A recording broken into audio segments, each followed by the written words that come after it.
Mahigit 9 milyong kilo ng bigas ang nakatenga pa rin sa mga pantalan sa Maynila.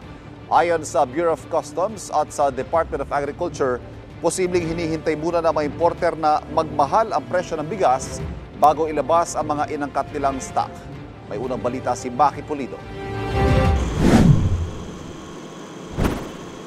May hoarding at price manipulation nga ba ng bigas na nangyayari?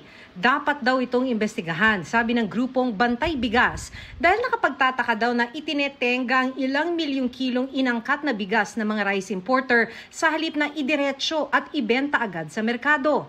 The mere fact na kompleto na yung paper, ready lang mailabas, bakit ayaw nilang ilabas?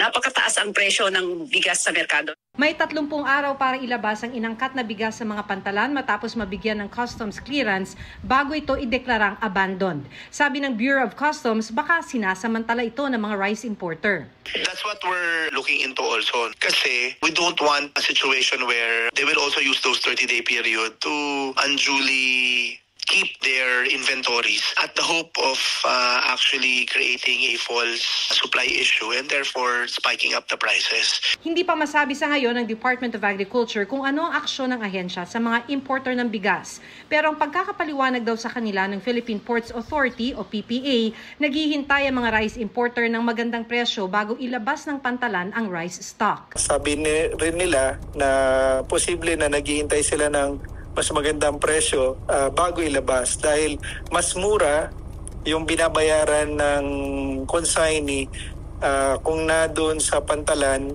kaysa nasa mga private warehouses.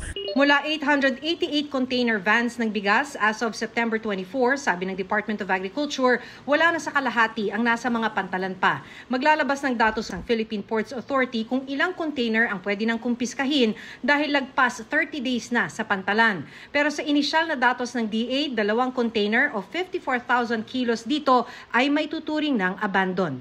Ito ang unang balita, Maki Pulido para sa GMA Integrated News.